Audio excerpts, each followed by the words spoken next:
शत्रुबोध का एपिसोड 75। आज बात करेंगे नूरमबर्ग मूवी के बारे में। ठीक है। अब नूरमबर्ग मूवी जो है वो रसल क्रो की मूवी है।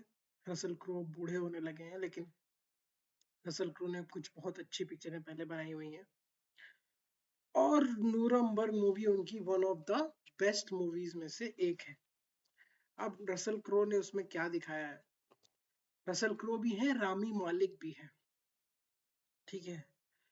तो ये मूवी जो है वो स्टार्ट होती है कि राइशमल हरमन गोरिंग जो है वो पकड़े जाते हैं as prisoner of war, rather than वो सरेंडर करते हैं। ठीक, एज प्रिजनर ऑफ वॉर। अब उनके खिलाफ जो है बहुत सारे आरोप जो लगाए गए हैं, उसमें एक आरोप अगर छोड़ दिया जाए कि उन्होंने ज्यूज की हत्या करी थी ऑन बेसिस ऑफ सस्पिशन कि ज्यूज ने वर्ल्ड वॉर वन में वो क्या नाम है मदद करी थी, क्या नाम है आपके एलाइड फोर्सेस की, ब्रिटेन, फ्रांस और इन सब लोगों की ना। उसमें अमेरिका शायद था कि नहीं था, कंफर्म नहीं पता है, बट पहली वाली में शायद अमेरिका नहीं था, है ना। तो उसमें उन लोगों ने मदद करी थी। और अभी साथ में एक और वेब सीरीज चल रही है पीकी ब्लाइंडर्स करके, उसमें रोमानी लोगों को दिखाया गया है। रोमानी लोग जिप्सी जो है वो जो क्या नाम है आपका ब्रिटेन में रह रहे हैं और यूरोप के बहुत सारे देशों में रह रहे हैं। ब्रिटेन की फौज ने उनको भी अपनी सेना में शामिल किया था और उनको अच्छे पदों पर जो है वो क्या नाम है वो किया था। मतलब उनको एज ब्लैक से, जैसे अमेरिका ने ब्लैक स्लेव्स की तरह उनको नौकरी पे रखा था वर्ल्ड वॉर में, वैसे नहीं ब्रिटेन आर्मी ने उनको जो है ऑफिसर तक बनाया हुआ था। और ऐसा हिटलर का मानना था और गोरिंग का भी मानना था, जो हरमन गोरिंग थे उनको भी मानना था कि इन लोगों की इन्फ्लुएंस के चक्कर में, क्योंकि देखिए इन लोग बिना बॉर्डर्स के रहते थे, जो रोमानी लोग हैं वो पूरे यूरोप में बिना बॉर्डर्स के रहते थे। और जो ज्यूज लोग थे, क्योंकि इनको कोई अच्छी नौकरी नहीं मिलती थी, इनके खिलाफ इतना ज्यादा नस्ल भेदभाव था, इनके ज्यादा इतना रिलीजियस भेदभाव था।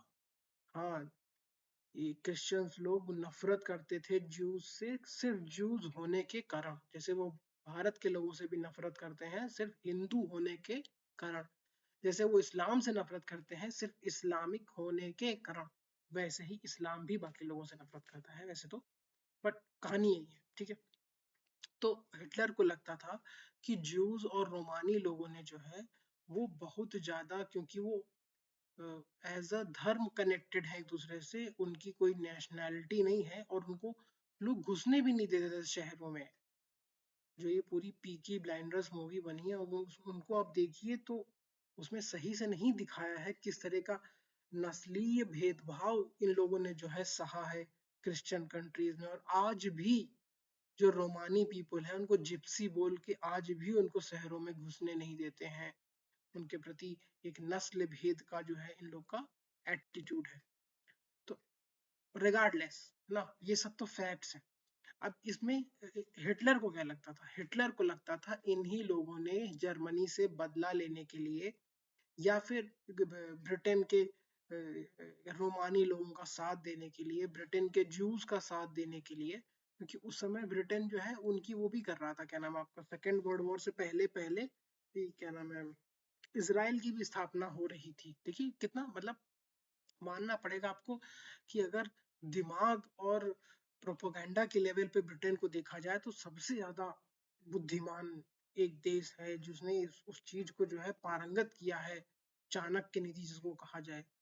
उन लोगों ने उसी समय जो है पूरा वो मूवमेंट चलाया कि सारे यहूदी जो है वो जाके बसेंगे आपका जो है वो इसराइल में।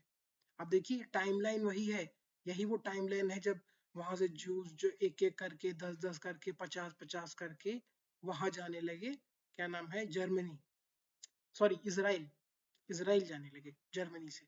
तो एक जूस को अपने साथ मिला लिया और दूसरा रोमानी लोगों को भी, नहीं रोमानी लोगों को तो वैसे मान लीजिए कि एज ए मिलिट्री ऑफिसर मिलाया था। ठीक है।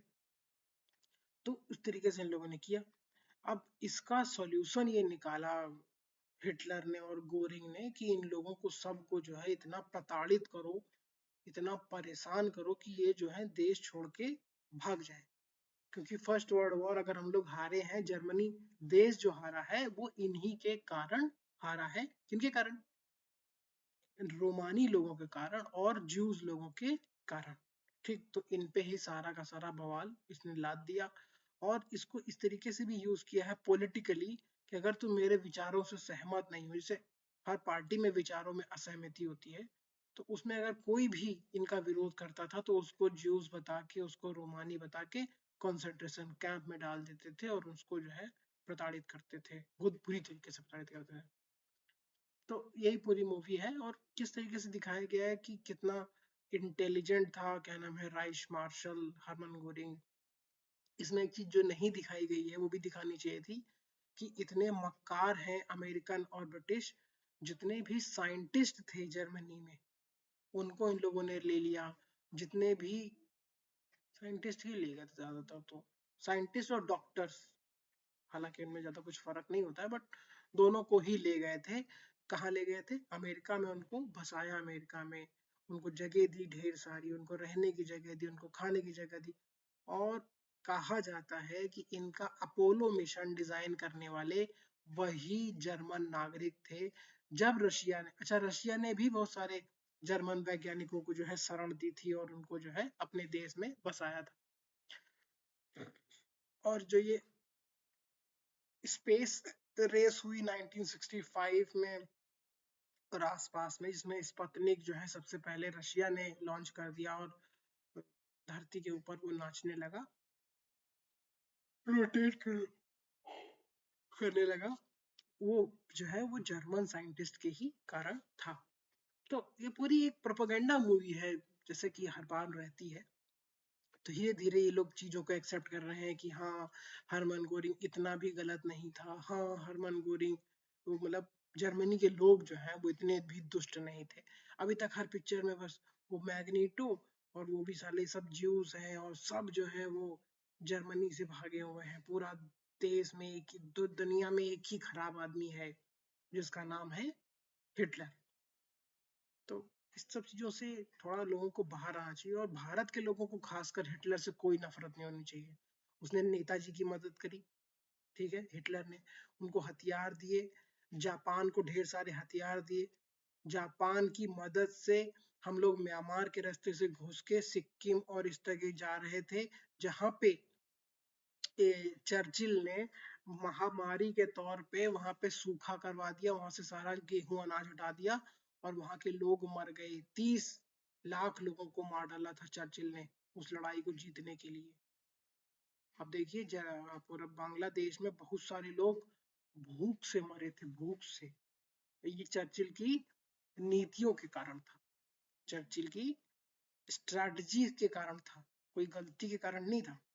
तो हम भारतीयों को किसी भी तरीके से हिटलर को खराब नहीं देखना चाहिए। ठीक है, इसराइल से हमारे रिश्ते हैं, लेकिन जर्मनी ने भारत की आजाद होने में मदद करी थी। उन्हीं की मदद से सबसे पहले आपके अंडमान निकोबार में नेताजी ने कब्जा किया ना, वहां पे देश को आजाद घोषित कर दिया। फिर जापान से आते आते कई कई जगहों पे उन्होंने हमला किया ब्रिटिश फोर्सेस के ऊपर, जो जिसमें ज्यादातर भारतीय ही लड़ रहे थे। उस समय तक डिसाइड नहीं हुआ था कि कौन क्या है क्या नहीं है ना। तो हम लोगों को हिस्ट्री अपने उस पर देखनी चाहिए, है ना। अलेक्जेंडर द ग्रेट कैसे हो सकता है अगर उसने भारत पे हमला किया था? तो हमारे तो अपने हीरो होने चाहिए भारत के इतिहास के हिसाब से। Thank you for listening.